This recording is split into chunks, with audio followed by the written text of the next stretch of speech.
বিসমিল্লাহির রহমানির রহিম। পরম করুণাময় ও অসীম দয়ালু আল্লাহর নামে শুরু।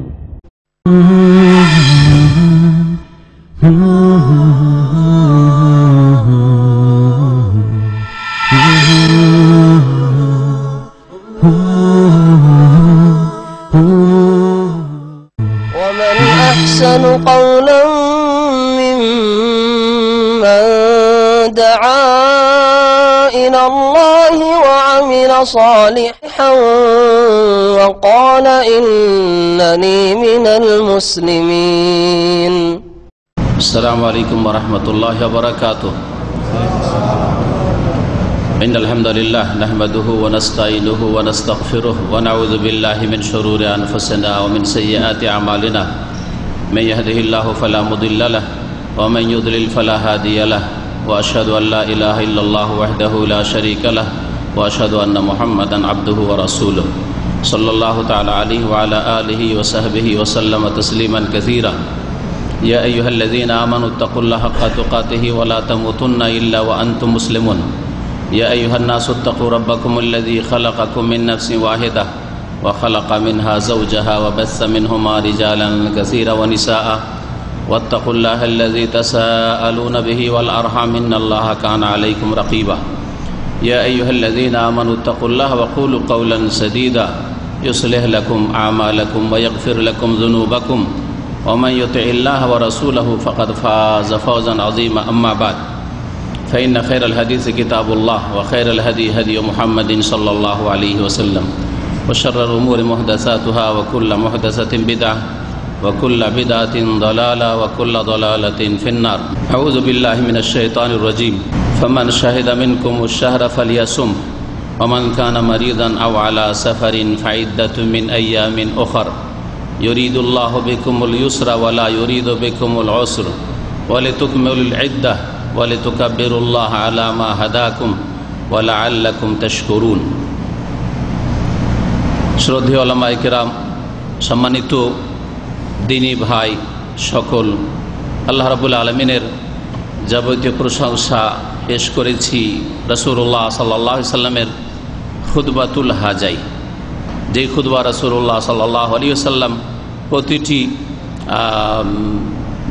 অনুষ্ঠানে অথবা প্রতিটি মজলিসে, প্রতিটি প্রয়োজনে, এমনকি বিবাহ শাদীতে পাঠ করতেন এবং আল্লাহ পাকের প্রশংসা হামদোসানা পেশ করতেন। তারপরে রাসূলুল্লাহ সাল্লাল্লাহু আলাইহি সাল্লামের ওপর সালাওয়াত ও সালাম পেশ করাও যে কোনো মজলিসে আবশ্যক, তাও আলহামদুলিল্লাহ পেশ করেছি। আজকে এখানে আমরা অত্যন্ত আনন্দিত যে আলহামদুলিল্লাহ আল্লাহ পাক রব্বুল আলামিন অনেক দিন পরে ইমামার ভাইদের সাথে, বিশেষ করে আর এখানে যেসব ভাইরা দূর দূরান্ত থেকে এসেছেন, জাযাহুমুল্লাহু খাইরা, অনেক দূর দূর থেকে, অনেকে দাম্মামের শেষ প্রান্ত একবারে এয়ারপোর্ট রোড 91 ওই দিক থেকে এসছেন, 20-30 কিলোমিটার দূরে যারা থাকেন ওসব ভাইরাও এসছেন। আপনারা যারা এখানে থাকেন তাদের অবগতির জন্য বলছি, অনেকে খোবার থেকে এসছেন, আমার সামনে নজরে পড়ছে। আল্লাহ পাক যেন সকলকে উত্তম প্রতিদান দান করেন। আপনাদের সাথে মিলিত হয়ে আজকে আলহামদুলিল্লাহ বড়ই খুশি বোধ করছি। দিনের উদ্দেশ্যে, দিনের কথা কিছু শুনবো, শোনাবো, এই হচ্ছে আমাদের উদ্দেশ্য। আর এই বিষয়ে আমাদের সম্মানিত ভাই এজাজ সাহেবের একটি হাদিস শুনলেন, তিনি বর্ণনা করলেন নবী করিম সাল্লাল্লাহু আলাইহি সাল্লামের সহিহ হাদিস। ওসমান রাদিয়াল্লাহু তাআলা আনহু বর্ণনা করছেন, খায়রুকুম মান তাআল্লামাল কুরআন ওয়া আল্লামাহ। সবচাইতে ভালো মানুষ পৃথিবীর ওই সব লোকেরা যারা হয় কোরআনের কথা শিখে অথবা শিখায়। সুতরাং যারা দিনের কথা কিছু বলছি তারাও, আর যারা দিনের কথা শুনছি তারাও পৃথিবীর সমস্ত মানুষের চাইতে ভালো মানুষ। আপনারা এদিক ওদিকে যদি কিছু হয়, কেউ উঠছে, কেউ বসছে, অথবা কেউ কোনো কিছু ঠিক করেছে, ওই দিকে তাকাবেন না, না হলে আমাদের মনোযোগটা ওই দিকে চলে যাবে। যাতে হবে কি, আমাদের কথা যে ধারাবাহিকতা রয়েছে কথার, সেটা কিন্তু নষ্ট হবে। আপনারা তাকাবেন স্টেজের দিকে যেখানে আলোচনা হচ্ছে, কারণ আপনাদের উদ্দেশ্য এখানে আসার এই নয় যে কে কি করছে না করছে, কে মোবাইল নিয়ে খেলা করছে, কারো মোবাইল থেকে আওয়াজ আসছে, এসব দেখা প্রয়োজন নয় আপনার। আলহামদুলিল্লাহ আপনার পকেটে আছে। আপনার উদ্দেশ্য, আমার উদ্দেশ্য হচ্ছে এখানে দিনের কথা শুনবো, শোনাবো, সুতরাং এই দিকে তাকাবেন। আল্লাহ পাক রব্বুল আলামিন এই দ্বীনি মজলিসকে সবচেয়ে উত্তম মজলিস বলেছেন। এই দ্বীনি মজলিস যখন শুরু হয় তখন এই ক্ষেত্রে মানুষ তিন ভাগে বিভক্ত হয়। নবী করিম সাল্লাল্লাহু আলাইহি সাল্লামের মজলিসে এইরকম একটি ঘটনা ঘটে। তিনজন মানুষ আসছে, আসার পরে একজন বড়ই আগ্রহের সাথে ছুটে আসলো আর এসে দিনের মজলিসে বসে গেল। দ্বিতীয় ব্যক্তি একটু লজ্জা ভাব নিয়ে যে চলে যাব এখান দিয়ে, যদিও উদ্দেশ্য ছিল না বসা, চলে যাব, এই পাশ দিয়ে যাচ্ছি, নবী করিম সাল্লাল্লাহু আলাইহি সাল্লামের কথা, দ্বীনের কথা চলছে, আল্লাহ এবং তার রাসূলের কথা চলছে, যা শিখা ফরজ, আর এখান দিয়ে পার হয়ে চলে যাব। লজ্জা পেয়ে চক্ষু লজ্জায়, লোকজনের লজ্জায়, আল্লাহ পাক রব্বুল আলামিনের লজ্জায় বসে গেল। এখানে হচ্ছে দ্বিতীয় শ্রেণীর মানুষ।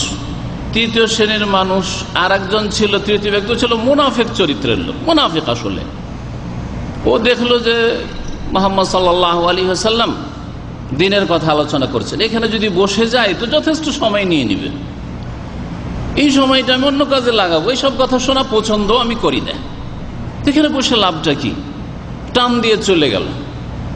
মুহাম্মদ রাসূলুল্লাহ সাল্লাল্লাহু আলাইহি ওয়াসাল্লাম এই তিন শ্রেণীর মানুষ, তিনজন লোক যে তিন রকম ভূমিকা রাখলো তাদের সম্পর্কে বলছেন, ওই কথাটুকু শুধু শোনাবো আপনাদেরকে।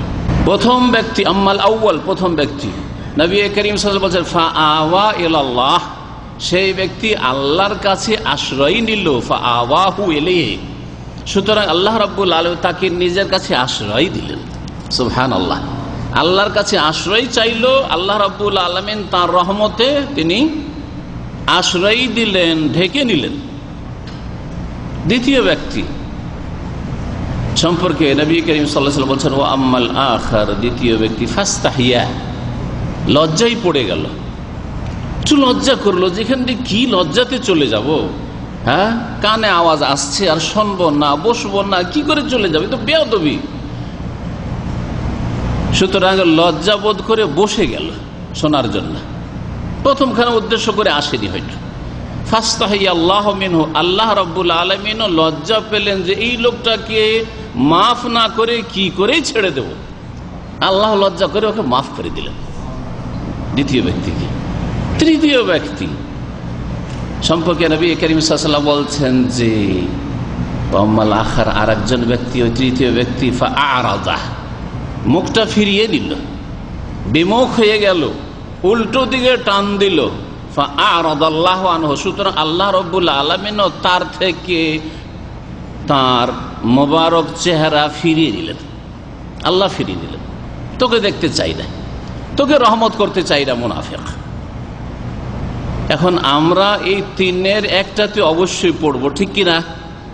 যে কোনো দিনের কথা আলোচনা হলে, আজকের ইসলামিক সম্মেলন হোক এই ইয়ামামা আর মসজিদে দাম্মাম, আর অন্য যে কোনো সময় হোক, আর ছোটখাটো দিনের মজলিস হোক অথবা বড় দিনের মজলিস হোক, আর বিশেষ করে যেখানে ইয়ামামা ক্যাম্পে একটা ইসলামিক সম্মেলন হচ্ছে আর এর প্রচার করা হয়েছে, আলহামদুলিল্লাহ সবার কানে কিন্তু আওয়াজ পৌঁছেছে, সবাই জানেন এই খবর। এখানকার যারা ওয়ার্কার রয়েছেন, আর আমাদের শ্রদ্ধেয় ভাই ইমাম সাহেবকে, আব্দুল্লাহ ভাইকে জিজ্ঞেস করলাম যে আপনাদের এখানে বাংলাদেশি, বাংলাভাষী কতজন আছে? তো উনি বললেন যে 600 তো হবেই, 600 সংখ্যায় তো হবে, এইখানে শুধু এই ক্যাম্পের ভিতরে বাংলাদেশি সংখ্যা। আমাদের এখানে অর্ধেক না হলে 3 ভাগের 1 ভাগ দাম্মামে, আর দাম্মাম আর খবর বিভিন্ন এলাকা থেকে এসছে, 3 ভাগের 1 ভাগ। আমাদেরগুলোকে যদি, যেগুলো বিভিন্ন জায়গা থেকে দূর দূরান্ত থেকে এসেছেন, ওদেরকে যদি মিলিয়েও নেন, তারপরও আপনাদের 1/4 তো পৌঁছবে না, 4 ভাগের আগে পৌঁছবে না। অর্থাৎ আপনি ওই 600কে ভাগ দেন, তাহলে 4 ভাগের 1 ভাগ হলে কত হয়? এইটুকু হয়তো পৌঁছিবে কিনা সন্দেহ লাগছে। জানি না যে আমাদের কোনো ভাই মসজিদের বাইরে বসে আছেন কিনা, যারা সুবিধা নিয়ে বসে আছেন নিজের পজিশন নিয়ে, যে পোষাইলে থাকলাম আর না পোষাইলে ওখান থেকে টান দিলাম, আর চোখের আড়ি আছে, টান দিতেও সুবিধা, বসতেও সুবিধা, যেতেও সুবিধা। হয়তো বাইরে কিছু লোক এরকম বসে আছেন, কিন্তু এরকম বসে থাকা উচিত নয়, ইসলামিক আদবও নয়, আর তারপর আল্লাহ রাব্বুল আলামিনের রহমতে আশ্রয় নেওয়া হলো না। আশা করি যেসব ভাইরা বাইরে বসে আছেন তারা দয়া করে কষ্ট করে একটু এখানে চলে আসবেন। এই ক্ষেত্রে দোয়া করব ওইসব ভাইদের জন্য যারা এখানে আগ্রহের সাথে হাজির হয়েছেন অথবা লজ্জায় হাজির হয়েছেন। আল্লাহ যেন আপনাদেরকে জাযায়ে খায়ের দান করেন, আপনাদের এই নেক আমল কবুল করেন। আল্লাহ রাব্বুল আলামিন আপনাদেরকে দিন শিখার আরো তৌফিক দান করেন। দিন দুনিয়া আল্লাহ যেন সার্বিক কল্যাণ বরকত দান করেন। আল্লাহ রাব্বুল আমাদের সকলের গুনাহ খাতা যেন মাফ করে দেন। আর যেসব ভাইরা ওই 3 নম্বর আরাজা, এই সব কথা শোনার সময় কোথায় আমাদের কাছে? ফিল্ম দেখার সময় আছে, ইন্টারনেট নিয়ে বসে থাকার সময় আছে, ফেসবুক নিয়ে বসে থাকার সময় আছে। এখন তাড়াতাড়ি করে ঘুমিয়ে যাবে, ঘুমাবে না। রাত 12টার আগে কেউ ঘুমায় না, আমি ভালো করে জানি। রাত 12টার আগে কোনো ব্যাচেলর ঘুমায় না, আর বিছানায় পড়ে থাকলেও ঘুম আসে না বিভিন্ন কারণে। এগুলি সত্য কথা। তারপরেও তারা আসেন নাই। আল্লাহ রাব্বুল আলামিন ওই শ্রেণীর মানুষকে যেন হিদায়াত দান করেন। আল্লাহুম্মা হাদিদাল্লাল মুসলিমিন, আল্লাহুম্মা হাদিদাল্লাল মুসলিমিন, আল্লাহুম্মা হাদিদাল্লাল মুসলিমিন। আল্লাহ পাক তাদেরকেও দিন শিখার চেতনা যেন দান করেন। দিন শিখার জন্য আল্লাহ পাক রব্বুল তাদের যেন ইসলামিক মন মেজাজ তৈরি করে দেন যে আল্লাহ দিন শিখা ফরজ করেছেন। প্রথম আল্লাহ ইকরা বলেছেন, পড়ো শেখো, তারপরে আমল করার কথা বলেছেন, তারপরে লা ইলাহা ইল্লাল্লাহ বলো। এই হুকুম আল্লাহ রাব্বুল আলামিনের।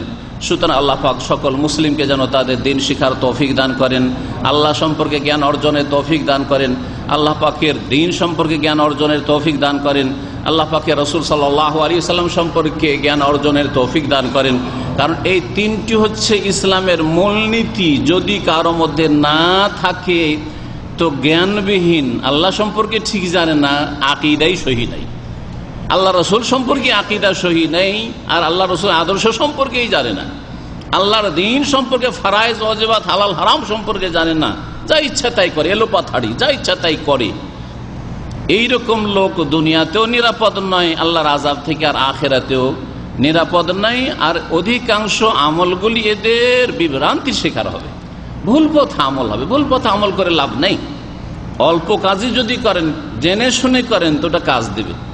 আমরা রাজমিস্ত্রি নয়, যদি আমাকে যদি বিল্ডিং উঠাতে লাগিয়ে দেয় তাহলে বারবার ভেঙে ফেলতে হবে, বারবার ভেঙে ফেলতে হবে, উঠিয়ে লাভটাই কি? কিন্তু যদি একজন রাজমিস্ত্রি হয়, যেটুকু উঠাবে কম যদি উঠায়, আমার চাইতে হয়তো অনেক কমই উঠাইলো, সেটাকে আর ভেঙে ফেলা লাগবে না। তো ওই রকমই যারা জ্ঞানবিহীন, ইসলাম সম্পর্কে জ্ঞান নেই, আর আমল করি, নামাজ রোজা করি, এইরকম চিন্তা চেতনা নিয়ে বসে আছেন, দিন শেখার কোনো প্রয়োজন মনে করছেন না, ইসলামিক আলোচনা আসার কোনো প্রয়োজন মনে করছেন না, তাদের অবস্থা ওই রকমই যে আমালহুম কাসারাব, তাদের আমলগুলি মরিচিকার মতো, কাজে আসবে না। অজ্ঞতার সাথে আমল করে কোনো কাজে আসবে না। সম্মানিত ভাতৃমণ্ডলী, এই ভূমিকার সাথে সময় যদিও বেশি নয়, কিন্তু এটি আমি জরুরি মনে করলাম। কারণ আমাদের আসলে দিন শেখার ক্ষেত্রে আগ্রহী হয়ে গেলে এইরকম সম্মেলন ছাড়াও শিখতে পারবো। 2-5টা রিয়াল খরচ করে ইসলামিক সেন্টারগুলিতে যেতে পারবো। আর যদি নাও যাই তো শাইখদেরকে ডাকতে পারবো, আর শাইখদেরকে ডাকলে শাইখেরা এখানে আসবেন ইনশাআল্লাহ। আমি দাম্মাম এলাকায় 17 বছর আগে এসেছি।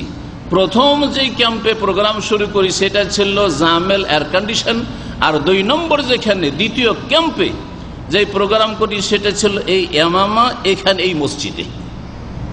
তখন আমাদের ইমাম সাহেব একটা পাগড়ি বাঁধতেন, জি পাগড়ি ভালো করে বাঁধতেন, জানা আছে। ওনার সামনে বলছি, যদি বলি তো উনি আমাকে বলবে যে আপনি বলছেন। পাগড়ি না বেঁধে কিন্তু নামাজ পড়াইতেন না। আর তারপরে কখন নামাজ পড়ে তা আমাকে বলতেন না। হ্যাঁ, আজকাল তো বলেন, তারপরও পড়াই না, যেন আপনি পড়ান, কিন্তু তখন বলতেন না যে না নাকি নামাজ পড়াইতে দেবো না। তারপরে উনি পাগড়িটাকে সামনে প্রথম ফেলে রাখতেন, আর তারপরে যখন একামতটা হলো তখন বাঁধা শুরু করতেন, কিন্তু আগে থেকে বেঁধে আসতেন না। আর পাগড়িটা বাঁধার পরে তারপরে নামাজটা পড়াইতেন। আর প্রথম এসে দেখলাম যে সালাম ফেরার যে মোনাজাত ধরাইলো রে ভাই, এই মোনাজাত যে লম্বা ধরাইলো, আমি তখন হেকমত অবলম্বন করলাম যে না ইমাম সাহেবকে বাধা দেব না, দেখি কতদিন মোনাজাত করে আর কখন ছাড়ে, দিনের কথা বলার একটা সুযোগ করি, আবার বসার একটু জায়গা করি এখানে। আলহামদুলিল্লাহ বেশ কয়েক সপ্তাহ এরকম আলোচনা করতে করতে বা কয়েক মাস আলোচনা করতে ঠিক মনে নেই, এক সময় নিজে থেকে উনি মোনাজাত ছেড়েছেন, নিজে থেকে ওই বিদাতি পাগড়ি ছেড়েছেন। কারণ শুধু নামাজের সময় পাগড়ি বাঁধবেন এটা বিদাতি পাগড়ি, আর সব সময় যদি পাগড়ি বাঁধেন তাহলে ঠিক আছে। তাহলে ঠিক আছে। কিন্তু নামাজের সময় শুদ্ধ পাগড়ি বাঁধতে হবে, নামাজের সময় শুধু টুপি উঠিয়ে মাথায় দিতে হবে, আর কারো টুপি মাথায় না থাকলে উঠিয়ে দিয়ে দিতে হবে নামাজের অবস্থায়, এগুলি সব বিদাতি তরিকা, এটা ইসলামিক তরিকা নয়। তো ওনার সামনে বললাম, আর এই জন্য বললাম যে এখানে আসল কথা হচ্ছে যে এখানে আমি সাপ্তাহিক এসেছি, আর দীর্ঘ অনেক বছর ধরে প্রতি সপ্তাহে এসেছি। সেই দিনটা কখনো শনিবার থাকতো, কয়েক বছর ধরে এরকম চলেছে, কখনো অন্য বার থাকতো, কিন্তু আমি নিয়মিত এসেছি। আর এখানে উর্দু দায়ী এসেছে আলহামদুলিল্লাহ। তারপরে আমাদের অনেক ভাইয়েরা পরে এসছেন, আর ওনারাও আসছেন। আর আমাদের ব্যস্ততাও বেড়ে গেছে, হয়তো আশা কমে গেছে, কিন্তু আন্তরিকতা অবশ্যই আছে। কারণ এইখান থেকে আমরা, এই ক্যাম্পগুলি থেকে আমরা দাওয়াতি কাজ শুরু করেছি।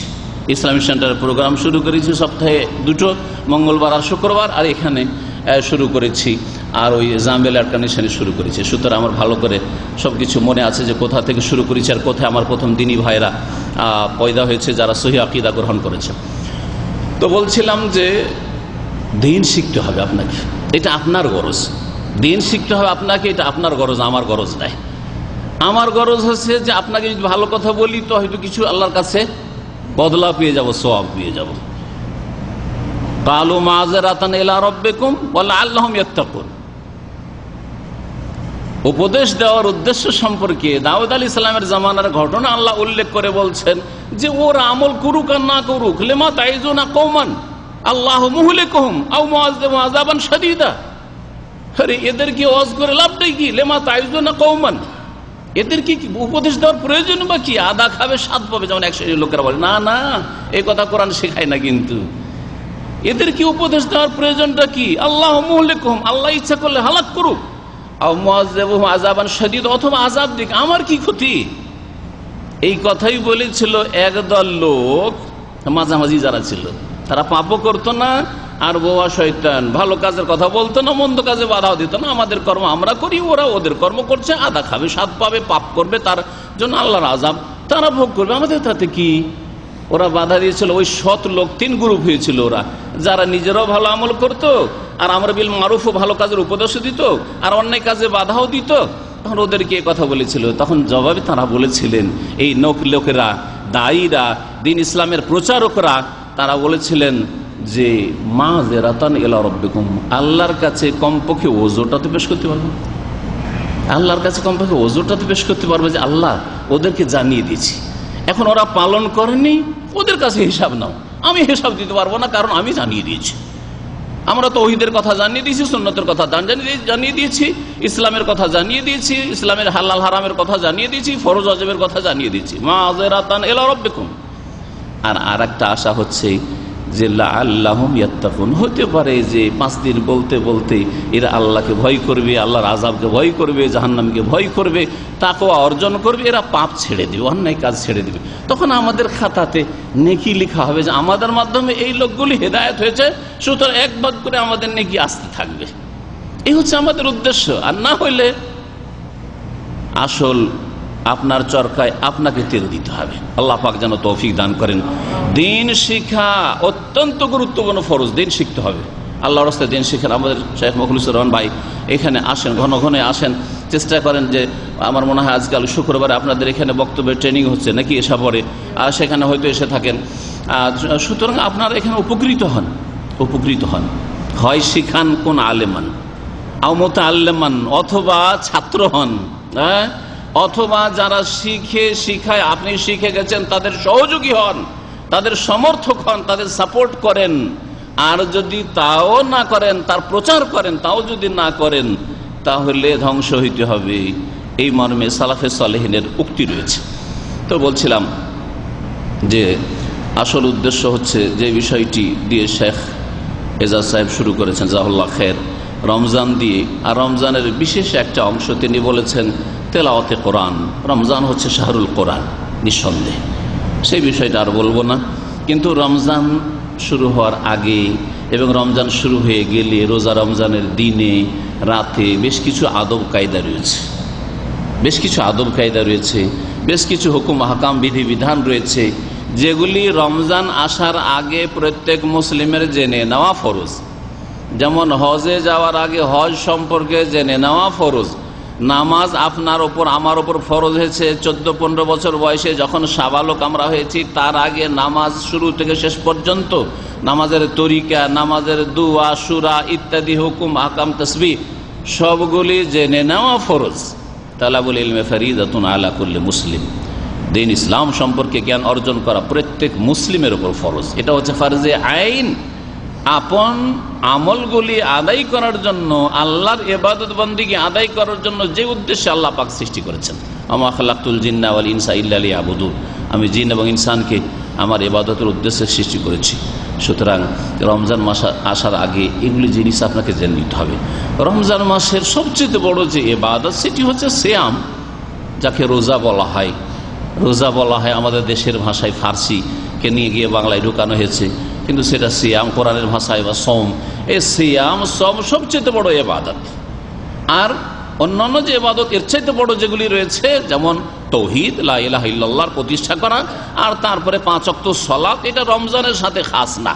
কখনো এরকম কথা ভাববেন না আমাদের আলোচনা থেকে যে রমজান মাস যখন একটা মোবারক মাস আসছে তখন সারা বছর যা করি তাই করি, রমজান মাসে 5 টাইম নামাজটা ঠিক করে পড়ি। এইভাবে মুসলমান হওয়া যায় না, এইভাবে মুসলিম হইতে পারবেন না। সারা বছর, সারা জীবন আপনাকে 5 ওয়াক্ত সালাত আদায় করতে, ওয়াবুদ রব্বাকা হাত্তা ইয়াতিয়াকাল ইয়াকিন, তোমার রবের হেবাদত করো হে মুহাম্মদ সাল্লাল্লাহু আলাইহি সাল্লাম, যতক্ষণ পর্যন্ত তোমার মওত না এসেছে।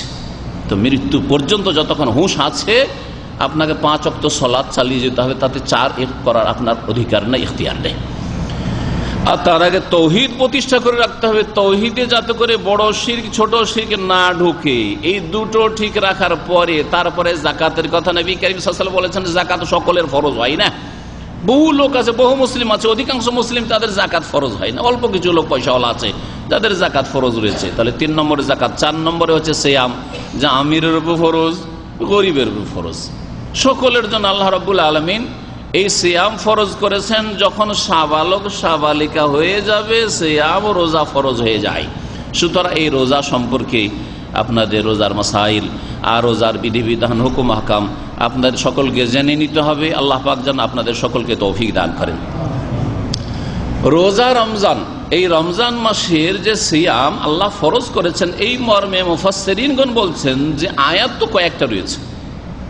সূরা বাকারা আয়াত নম্বর 183 থেকে শুরু করে 187 পর্যন্ত, এগুলি হচ্ছে রোজা রমজান সম্পর্কিত আয়াত।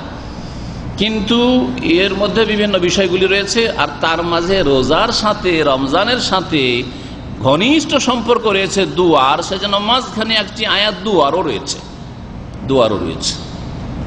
এ হলো আয়াতগুলি। তার মাঝখানে আয়াতের একটা অংশ 185 নম্বর আয়াতের মাঝখান থেকে আল্লাহ রাব্বুল আলামিন ইরশাদ করেছেন, ওই অংশটুকু দিয়ে রমজান মাসের সিয়াম ফরজ করা হয়েছে। তা হচ্ছে ফামান শাহেদা মিনকুমুশ শাহরা ফালিয়াসুম। তার আগে যে বলে আল্লাহ বলছেন কুতিবা আলাইকুমুস সিয়াম, তোমাদের রোজা ফরজ করা হয়েছে। কিন্তু রোজা ফরজ করা হয়েছে কখন ফরজ করা হয়েছে? রমজান না শাবানে বলা হয়নি। কিন্তু এই আয়াত স্পষ্ট করা হয়েছে ফামান শাহেদা মিনকুমুশ শাহরা, যারা তোমাদের মধ্য থেকে এই রমজান মাস পেয়ে যাবে, রমজান মাসে হাজির হয়ে যাবে, রমজান মাসে উপনীত হয়ে যাবে, রমজান মাস এসে আপনার সামনে পৌঁছে গেল, আর আপনি আলহামদুলিল্লাহ বাহাত আছেন, বেঁচে আছেন, ফালিয়াসুমহু, আল্লাহ বলছেন অবশ্যই যেন সে রোজা রাখে। এই এতটুকু অংশ দিয়ে আল্লাহ পাক রমজান মাসের সিয়ামকে ফরজ করেছেন। রমজান মাস পেয়ে গেলেই অবশ্যই রোজা রাখতে হবে। তারপরে আল্লাহ ছাড়, এর আগে একবার ছাড়ের কথা বলেছেন, কাকে কাকে আল্লাহ ছাড় দিয়েছেন। আবার বলছেন যে তারপরে ছাড়ের কথা আরো শোনো, ওমান কানা মারিদান, কেউ যদি অসুস্থ থাকে, আও আলা সাফারিন, অথবা সফরে থাকে। আর রোজা রাখা আসলে কষ্ট করে, এমন অসুস্থতা রোজা রাখা কষ্টকর। সফরে রোজা রাখা যদি কষ্ট না হয় রাখতেও পারেন, আবার ছাড়তে পারেন। কিন্তু যদি কষ্ট করা হয় সফর, তাহলে অবশ্যই রোজা ছেড়ে দিতে হবে। এতে কোনো স্বভাব নেই যে আপনি কষ্ট করে রোজা রাখবেন সফরে।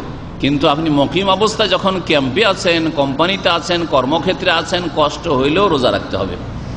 আল্লাহ রাব্বুল আলামিন বলছেন কেউ যদি এইরকম অবস্থায় থাকে, অসুস্থ অথবা সফরে, ফাইদ্দাতুম মিন আইয়ামিন উখার, অন্য দিনে রোজা রাখবে। ইউরিদুল্লাহ বিকুমুল ইউসরা, আল্লাহ তোমাদের জন্য সহজ করতে চান। এই জন্য যেখানে মুশকিল হয়েছে, অসুস্থ, সফরে, আল্লাহ বলছেন যে অন্য দিনে রোজা রাখিও। বাড়িতে আসবে বা সুস্থ হবে তখন রোজা রাখিও।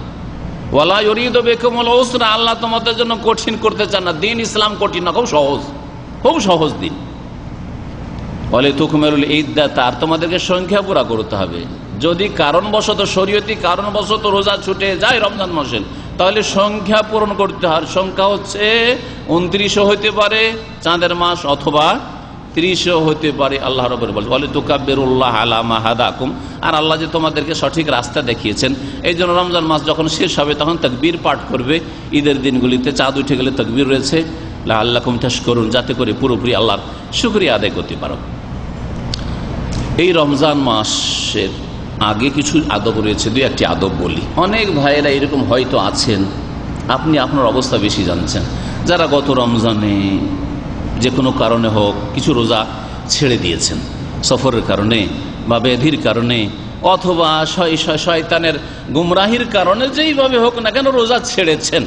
এইরকম যেসব ভাই বোনের আছেন তাদের জন্য বলছি, নবী করিম সাল্লাল্লাহু আলাইহি ওয়াসাল্লামের আদর্শ হচ্ছে, আর সাহাবায়ে কেরামদের আদর্শ হচ্ছে, দিনের এটা হুকুম যে এই রমজান আসার আগে আগে গত রমজানের কাজাগুলি পুরা করে নিতে হবে। না হলে যদি গত রমজানের রোজা থেকে গেল আপনার কাঁধে, আর এই রমজান চলে আসলো, সবগুলি রোজা কাজা করলেন না যেগুলি বাকি ছিল, তাহলে তারপরে যদি রোজা রাখেনও তারপরে গুনাহগার হবেন। রোজা রাখলেন, হয়তো পুরা করলেন সংখ্যা, কিন্তু গুনাহগার হবেন। গতকালকে শুনছিলাম এখানকার যে প্রধান মুফতি আল্লামা শেখ আব্দুল্লাহ বিন আব্দুল আজিজ আলী শেখ হাফিজাহুল্লাহ তাআলা, তিনি রেডিওতে এই ফতোয়া বলছিলেন যে যদি কোনো মানুষ গত রমজানের রোজা বা তার আগে রমজানের রোজা জানে, সংখ্যা জানা আছে, এমন নয় যে জানি না যে কি ছেড়েছে না ছেড়েছে কত, যদি জানাই না থাকে তাহলে কাজা কি করে করবে? তাহলে বেশি বেশি নফল আদায় করবে, নফল রোজাগুলির মাধ্যমে, সিয়ামের মাধ্যমে ঘাটতি পূরণ করা হবে। কিন্তু আপনার জানা আছে যে গত রমজানে আমার 10টা রোজা ছুটেছে, তার আগে রমজানে আমার 5টা রোজা ছুটেছে, এরকম জানা আছে, তাহলে আপনাকে কাজা করতে হবে। যদিও রমজান পার হয়ে গেছে, তার সাথে সাথে উলামায়ে কেরামদের এক দল বলছেন যে আপনি যেহেতু বিলম্ব করে দিয়েছেন, 11 মাস পার করে আবার রমজান ঠেকিয়ে দিয়েছেন, রমজান পার করে দিলেন, আর তো কাজা করা যাবে, রমজানে এখন কারেন্ট রোজা রাখতে হবে, সেই জন্য তার সাথে সাথে মিসকিনের ফিদিয়াও দিতে হবে। প্রত্যেক রোজার বিনিময়ে আদশা মানে 1.5 কেজি করে আপনি খাদ্যদ্রব্য চাউলও দেবেন, আর তার সাথে রোজাও কাজা করতে হবে, আর আল্লাহর কাছে তওবা করতে হবে লেট কেন করলেন। আর একদল বলছেন যে না, কাজা করলে হবে আর তওবা করলে হবে। কিন্তু শেখ বললেন, এখানকার প্রধান মুফতি, যে না, কাজাও করতে হবে, তওবাও করতে হবে, আর মিসকিনের ফিদিয়াও দিতে হবে যদি বিলম্ব করে দেন। সুতরাং রমজান আসার আগে আপনাদের এই ক্ষেত্রে আদব হচ্ছে, যদি আপনার রোজা ছুটে থাকে, আর বিশেষ করে আপনার যদি নাও ছুটে, তো আপনার বিবি তো ছুটেছে, আর মাসে 2, 4, 5 দিন 7 দিন তো তাদের শরীয়তি বাধা একটা রয়েছে, মাসিক মেন্স হওয়ার।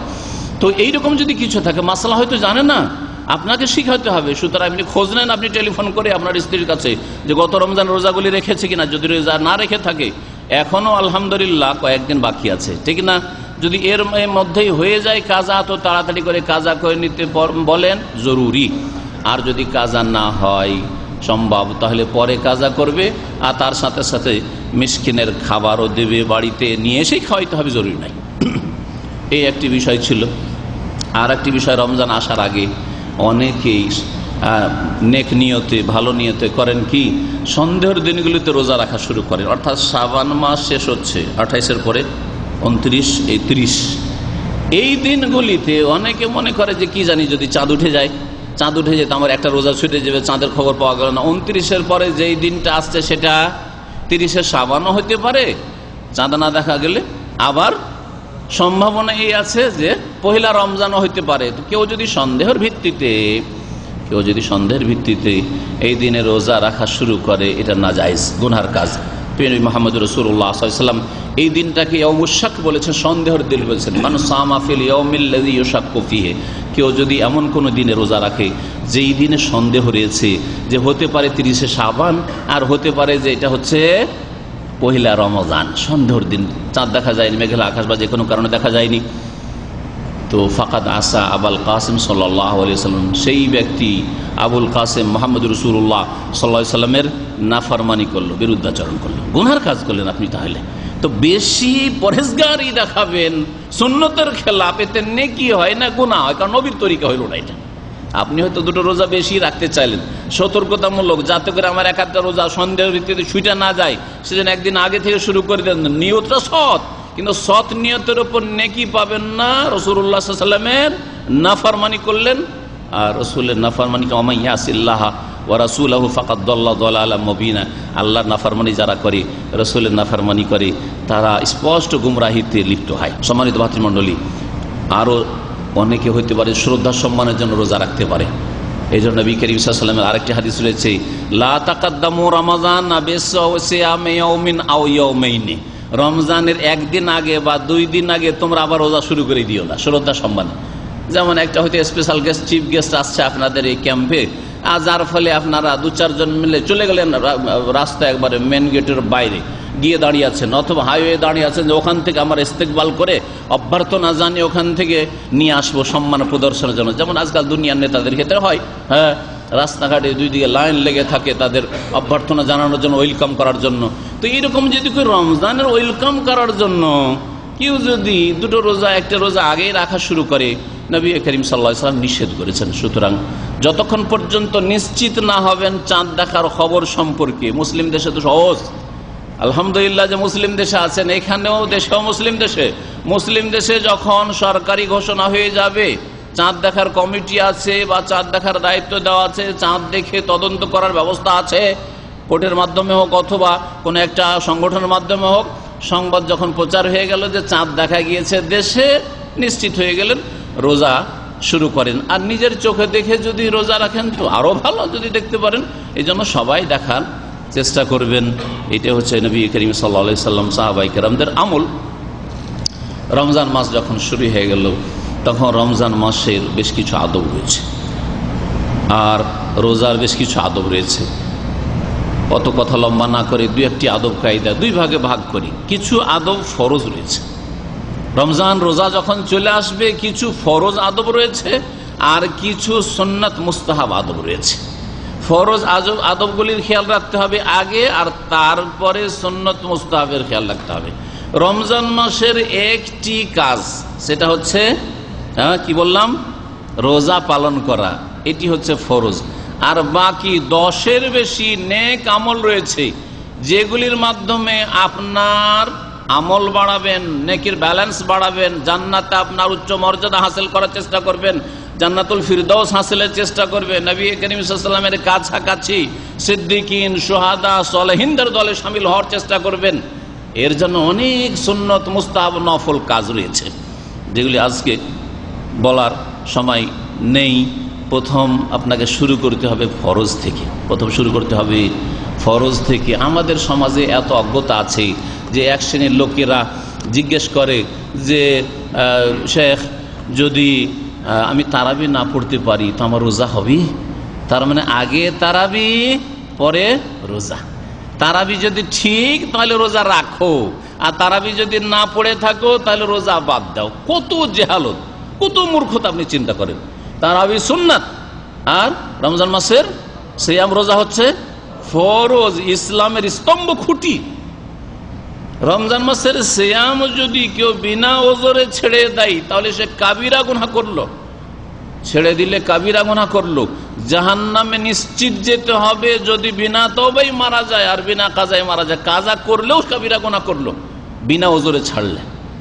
আর যদি কেউ অস্বীকার করে বা ঠাট্টা করে, রোজাও রাখছে আর ঠাট্টা করেছে, এইরকম মূর্খ মুসলিম আজকাল আমাদের সমাজে অনেক আছে। জিজ্ঞাসা করে দেখেন ওই সব মুনাফিক চরিত্রের মানুষকে অথবা জাহেল মানুষগুলিকে যে ভাই রোজা রেখেছ, রোজা রেখে কি হবে? আসলে রোজা রাখছে, কিন্তু হয়তো রসিকতা করে মূর্খ বলছে আর ইমান ভঙ্গ করছে। রোজা রেখে কি হবে? বাড়িতে খেতে নাই? আমরা ছোটকালে এরকম কানে এইসব কথা শুনেছি আমাদের সমাজে, সেই সমাজ থেকে আমরা বেরিয়ে এসেছি। বাড়িতে খেতে নাই, তোমার বাড়িতে খেতে নাই, বাড়িতে অভাব আছে, তুমি রোজা রাখো। আমার কি অভাব আছে যে রোজা রাখবো? আউযুবিল্লাহ, এই একটা কথা দিয়ে সে ইমান ভঙ্গ করলো, কুফরি করলো, ইসলামকে নষ্ট করলো। চিন্তা করতে পেরেছেন? আর যদি অন্তর থেকেই বলে যে না আমি রোজা রাখবো না, কেউ বলছে রোজা রাখো, মা বলছে রোজা রাখো, বাপ বলছে রোজা রাখো, সমাজ বলছে রোজা রাখো, আমি রোজা রাখতে পারবো না, রোজা রাখবো না, তাহলে সে মুসলিম নয়, সে কাফের হয়ে যায়। এতে কোনো ইখতিলাফ নেই, হানাফি, শাফি, মালিকি, হাম্বলি, আহলে হাদিস কারো ইখতিলাফ নেই। যদি কেউ রোজাকে অস্বীকার করে, ইসলামের কোন একটি রুকনকে অস্বীকার করে, তাহলে সে মুসলিম নয়, এতে কোনো সন্দেহ নেই। যেমন কেউ যদি কোনো একটি নিশ্চিত হারামকে হালাল মনে করে, তাহলে মুসলিম নয়। কেউ যদি মদকে হালাল মনে করে, কেউ যদি জেনাকে হালাল মনে করে, যে ধর্ষণটা হারাম, আর সম্মতি থাকলে অসুবিধা নেই। যেমন আজকাল তাগুতগুলি বলছে অনেক, পশ্চিমারা শিখিয়ে দিয়েছে ইহুদি নাসারারা, আর তাগুতগুলি এসব কথা বলছে ধর্ষণ অপরাধ। আর যদি যুবক যুবতী 22 বছর বয়স হয়ে গেছে, সম্মতি থাকে, তো অসুবিধা নেই। এটা কুফরি কথা, ঈমান ভঙ্গকারী বিষয়। আল্লাহ হারাম করছেন, আর আপনি বলছেন যে না, জেনা হচ্ছে ব্যভিচার, 2 ভাগে বিভক্ত। ধর্ষণ যদি বাই ফোর্স হয়, তাহলে এটা হচ্ছে অন্যায় কাজ, আর ওর জন্য কেস আছে আদালতে। আর যদি সম্মতি থাকে, তো আবার কিসের কেস আছে? উঠিয়ে নিয়ে যাচ্ছে ওই কোর্টে, যেখানে বিচার হবে, বিচারের আশা করা যায়। সেই রক্ষকরা হচ্ছে ভক্ষক, ওখানে ও কোর্ট ম্যারেজ করে দিচ্ছে, বিনাবলিতে হারাম কাজ করিয়ে দিচ্ছে, হারামের পর হারাম। ও জানে যে নিশ্চয় অপরের মেয়েকে উঠিয়ে নিয়ে এসছে, তো নিশ্চয়ই জেনা হয়েছে। হ্যাঁ, আর তারপরে ওখানে বিয়েও পড়াচ্ছে, আর বিনাবলিতে কত রকমের অপরাধ করছে, চিন্তা করুন তো দেখি। বলছিলাম যে কোনো হারামকে যদি কেউ হালাল মনে করে, তাহলে মুসলিম থাকে না। কোনো ফরজ ওয়াজিবকে কেউ যদি অস্বীকার করে, তাহলে মুসলিম থাকে না। তো রমজান মাসের সিয়ামের প্রতি ঈমান রেখে প্রিয় নবী মুহাম্মদ রাসূলুল্লাহ সাল্লাল্লাহু আলাইহি ওয়াসাল্লাম এজন্য বলেছেন, মান সামা রমাদানা ঈমানান ওয়া ইহতিসাবান গুফিরা লাহু মা তাকাদ্দামা মিন যামবিহি। যেই ব্যক্তি রমজান মাসের, সহিহ বুখারীর হাদিস, সহিহ মুসলিমের হাদিস, যেই ব্যক্তি রমজান মাসের সিয়াম পালন করবে, রোজা রাখবে, ঈমানান, আল্লাহর প্রতি ঈমান রেখে, আল্লাহর প্রতি ঈমান রেখে। তাহলে আল্লাহর প্রতি ঈমান কি? শুধু ঈমানান বিল্লাহ বলেন না, কিন্তু ঈমানান, আল্লাহর প্রতি ঈমান, যে আল্লাহ রাব্বুল আলামিন হচ্ছেন বিধানদাতা, আদেশ নিষেধের মালিক। আল্লাহুল খালকু ওয়াল আমর, তিনি সৃষ্টি করেছেন, আর তিনি হুকুম দেওয়ার মালিক। আমার বাপ মা হুকুম দেওয়ার মালিক না। আমার বাপ মার হুকুমগুলি আল্লাহর হুকুমের অনুপাতে হইতে হবে, অনুযায়ী হইতে হবে, তার বিরুদ্ধে হইলে চলবে না। যেহেতু মায়া লাগছে, কষ্ট লাগছে, তোমাকে রোজা রাখতে কষ্ট হবে, তুমি রোজা রাখিও না, চলবে না এই কথা। আল্লাহর প্রতি ঈমান রেখে, আল্লাহর আদেশ মানা ফরজ। আর কিসের প্রতি ঈমান রেখে? যে আল্লাহ সিয়াম ফরজ করেছেন, সুতরাং আমি মুসলিম, আমার শর্ত পুরো আছে রোজার, আমাকে রোজা রাখতে হবে, এই ঈমান রেখে যে আল্লাহর ফরিজা আদায় করছি, আল্লাহর ইবাদত করছি, এই পানাহার থেকে বিরত থেকে। আর ওয়াহতিসাবান, নেকির আশা নিয়ে, যে এই রোজার মাধ্যমে, সিয়ামের মাধ্যমে আমি দুনিয়া আখিরাতে আল্লাহর সন্তুষ্টি হাসিল করব। আল্লাহ রাব্বুল আলামিন আমাকে অশেষ পুরস্কার দেবেন, যে ওয়াদা করেছেন আল্লাহ পাক রব্বুল আলামিন। এবং প্রিয় নবী মুহাম্মদ রাসূলুল্লাহ সাল্লাল্লাহু আলাইহি ওয়াসাল্লাম যা বলেছেন, হাদিসে কুদসিতে রয়েছে, যে রোজার বদলা, সিয়ামের বদলা আল্লাহ স্বয়ং নিজে হাতে দেবেন। ইল্লা সিয়াম ফাইন্নাহু লি ওয়া আনা আজজি বিহি, রোজার বদলা আমি দেব, আমার জন্য যেহেতু খুলুসিয়ার সাথে এই রোজা রাখা হয়। সম্মানিত ভাতৃমণ্ডলী, যদি কেউ আল্লাহর প্রতি ঈমান রেখে আর নেকির আশায় রোজা রাখে, তাহলে আল্লাহর প্রতি ঈমান রেখে, যে আল্লাহ ফরজ করেছেন এই রোজা আমার উপরে ফরজ, এটা হচ্ছে প্রথম কাজ। কোম্পানি ডিউটি করার আগে আমার রোজা রাখা ফরজ, দুনিয়ার সমস্ত কাজের আগে আমার রোজা রাখা ফরজ। ঈমানান বিল ফরিদা ওয়া ইহতিসাবান, নেকির আশায়, যে আল্লাহ এতে অশেষ কল্যাণ আমার রেখেছেন, অশেষ পুরস্কার রেখেছেন, এই নেকির আশায় যদি কেউ রোজা রাখে, গফিরা লাহু মা তাকাদ্দামা মিন যামবিহি, তাহলে তার অতীতের গুনাহগুলি মাফ করে দেওয়া হবে। ওলামারা বলছেন যে সাগীরা, ছোট গুনাহগুলি মাফ করে দেওয়া হবে, বড় গুনাহগুলি এই নেক আমলের মাধ্যমে মাফ হবে। ওর সাথে আর একটা বিষয় অ্যাড করতে হবে, সেটা হচ্ছে তওবা।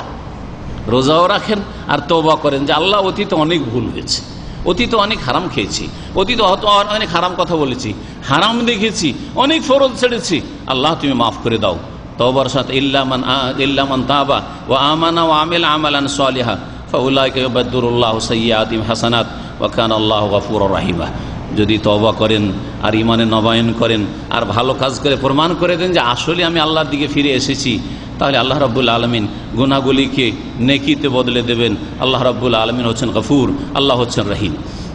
রমজান মাস, এই রমজান মাসের সিয়াম, এর মাধ্যমে আল্লাহর নৈকট্য সবচেয়ে বেশি হয়।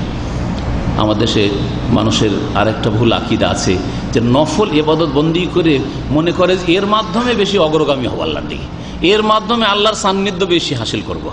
এর বিপরীত সহিহ বুখারীতে হাদিসে কুদসি আছে, লম্বা হাদিসে কুদসির একটা অংশতে রয়েছে, নবী করিম সাল্লাল্লাহু আলাইহি ওয়াসাল্লাম বলেছেন, আল্লাহ পাক ইরশাদ করেছেন যে ওয়ামা তাকাররাবা ইলাইয়া আবদি বিশাইইন আহাব্বা ইলাইয়া মিম্মা আফতারাতুহু, আমার বান্দা যে আমার সান্নিধ্য লাভ করার চেষ্টা করে, আমার নৈকট্য লাভের চেষ্টা করে, আমার কাছে আসার চেষ্টা করে, যেসব কাজকর্ম করে, যেসব আমল করি, ফরজের চাইতে বড় আমল আর কিছু নেই। আহাব্বা এলে, যেটা আমার কাছে প্রিয় হইতে পারে, আহাব্বা এলাইয়া, যেটা আমার কাছে প্রিয় হইতে পারে, মিম্মাফতারালতুহু, ফরজের চাইতে।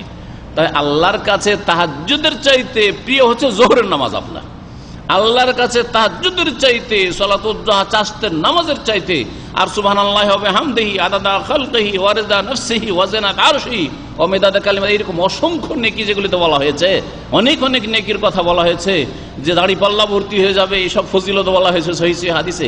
তার চাইতে অনেক বেশি নেকি রয়েছে ফরজ নামাজে, যোহর, আসর, মাগরিবের নামাজে, ঈশার নামাজে, ফজর নামাজে, ফরজ রোজাতে, ফরজ যাকাত আদায় করাই, বাপ মায়ের যে ফরজ সেবা যত্ন রয়েছে, ফরজ খেদমত রয়েছে, ফরজ সদ্ব্যবহার রয়েছে, এগুলির মাধ্যমে আল্লাহর নৈকট্য সবচাইতে বেশি হাসিল হয়।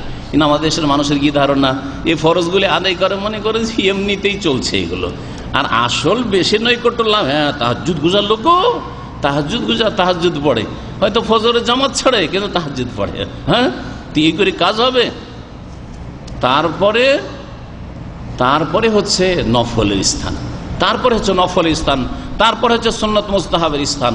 সুতরাং সবসময় মনে রাখবেন যে রমজান মাসের সবচাইতে ভালো ইবাদত, সবচাইতে গুরুত্বপূর্ণ ইবাদত, সবচাইতে বড় ইবাদত হচ্ছে তাওহীদের পথে। পরে আবার বলছি, 5 ওয়াক্ত সালাতের হেফাজতের সাথে সাথে এই রমজান মাসে 30টি রোজা রাখা।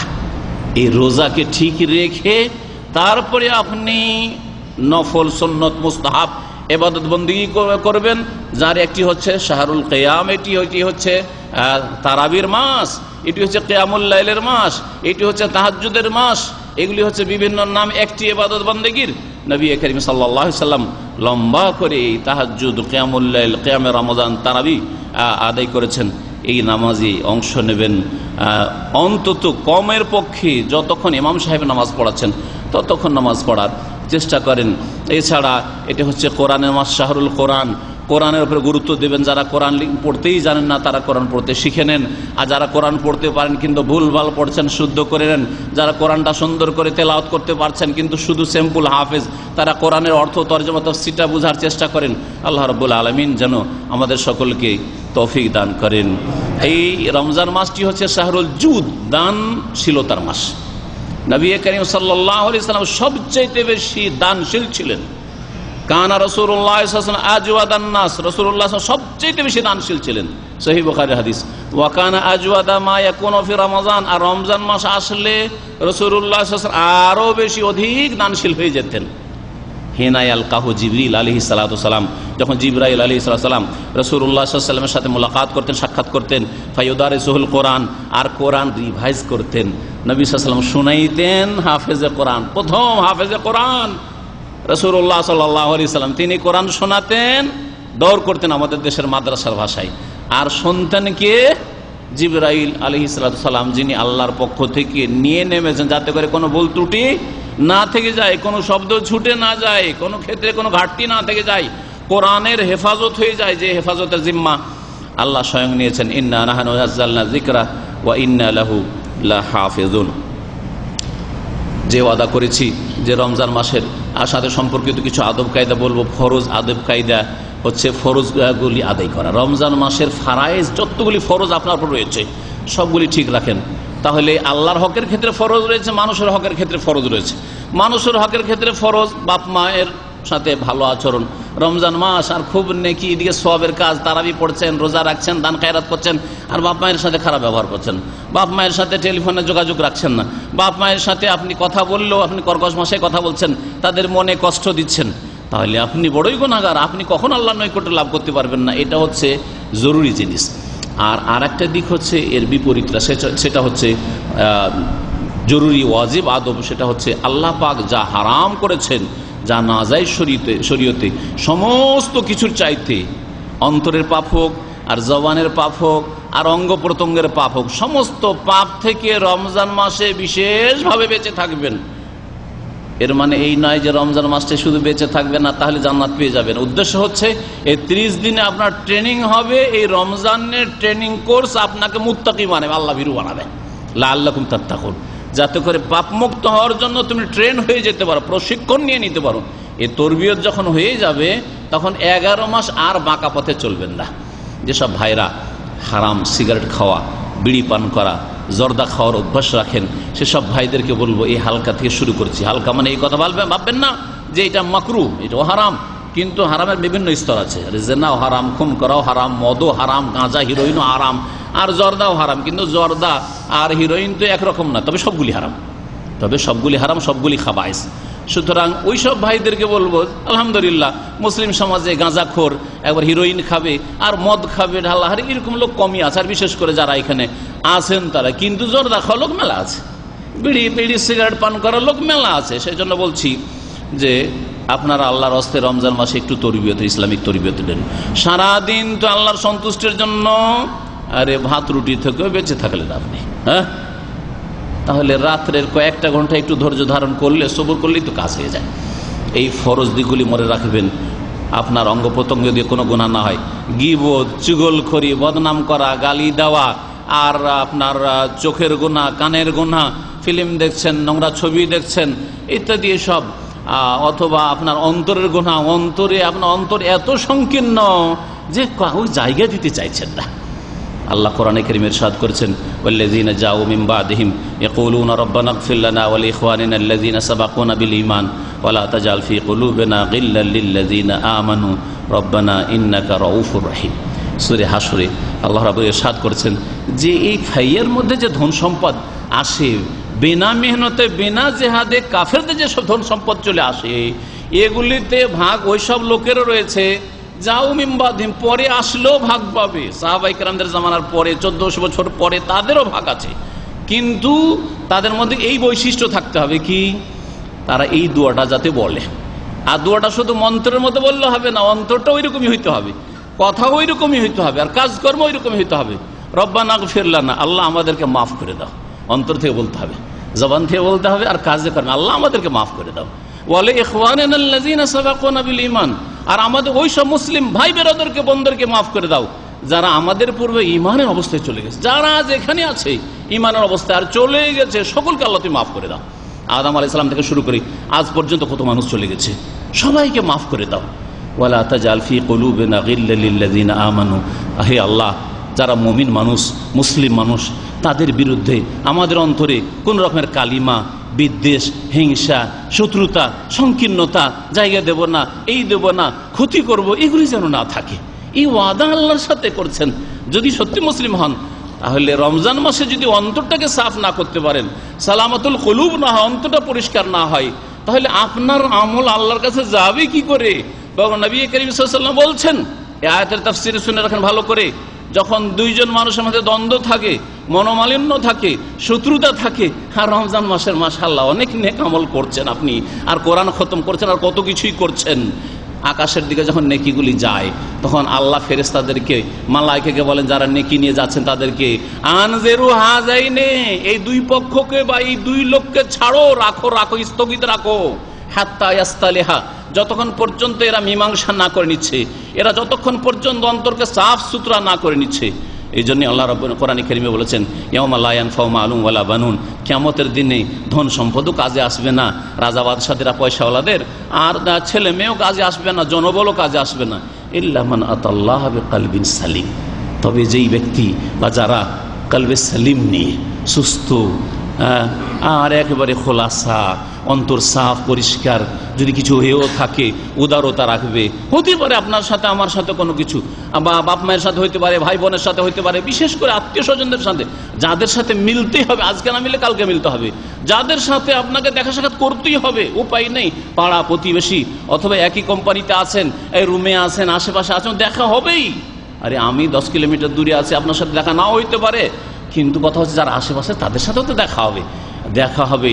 আর যদি অন্তরে কালিমা থাকে, তাহলে না ফায়ের ধন সম্পদে ভাগ আছে, না আল্লাহ প্রশংসা করেছেন, না আল্লাহ রাব্বুল আলামিনের কাছে আমলগুলি আকাশে যাবে। আনজিরু হাজাইন, এদের আমলগুলি নিচেই রাখো যতক্ষণ পর্যন্ত এরা অন্তরকে সাফ না করে নিচ্ছে। তো অন্তরকে সাফ করে ইল্লা মান আতাল্লাহ বিকলবিন সালিম ওয়ালা তাজআল ফী কুলুবিনা গিল্লাল লিল্লাযীনা আমানু রব্বানা ইন্নাকা রাউফুর রহিম। সম্মানিত ভাতৃমণ্ডলী, আমি কথা শেষ করতে যাচ্ছি। এই রকম যে কোনো হারাম কাজ থেকে নিজের অঙ্গ প্রত্যঙ্গকে বাঁচিয়ে রাখবেন আর ফরজ ওয়াজিবগুলি আদায় করবেন। এই দুটো কাজ বললাম রমজানের ওয়াজিব ফরজ আদব সম্পর্কে, ব্যাপক কথা। যত হারাম আছে সবগুলি থেকে বেঁচে থাকবেন, আর যতগুলি ফারাইজ ওয়াজিবাত আছে সেগুলি আদায় করবেন। তারপরে কিছু সুন্নত মুস্তাহাব আদব কায়দা রয়েছে, যেমন রমজান মাসের সিয়াম পালন করবেন, সুতরাং তার জন্য সাহরি খাওয়া সুন্নত। আর সাহরি যত বিলম্ব করে খাবেন ফজর আগে তত ভালো। রাত 12টা খেয়ে দিয়ে শুয়ে যাবেন না, ফজর ছোটার ভয় আছে, খেয়ে দিয়ে ফজর নামাজ পড়তে সিধা চলে যান। এইরকম সময়গুলোতে খাওয়া দাওয়া করেন।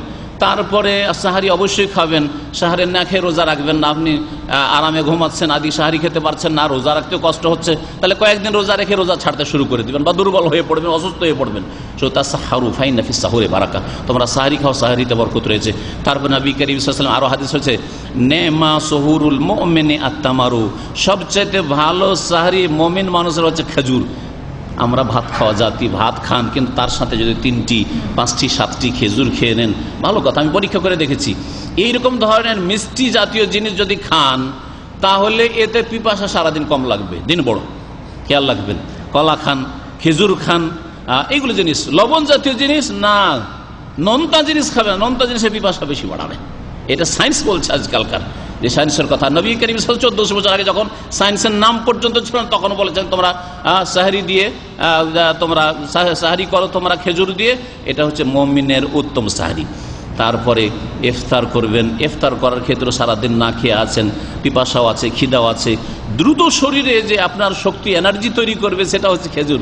আর খেজুরে যদি রোতাব খেজুর হয়, তাজা খেজুর, তাহলে সবচাইতে ভালো। রোতাব যদি খেজুর না থাকে, যে কোনো শুকনো খেজুর খান।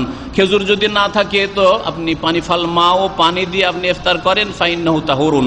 নবী করিম সাল্লাল্লাহু আলাইহি ওয়াসাল্লাম বলছেন যে পানি পবিত্র জিনিস, অপবিত্রকারী, সুতরাং পানি দিয়ে ইফতার করো। যদি কিছুই না থাকে, রাস্তাঘাটে গাড়ি চালাচ্ছেন আর খেজুরও নেই, পানিও নেই, কিছু নেই, অনেকে কি করে, মূর্খতার শিকার হয়।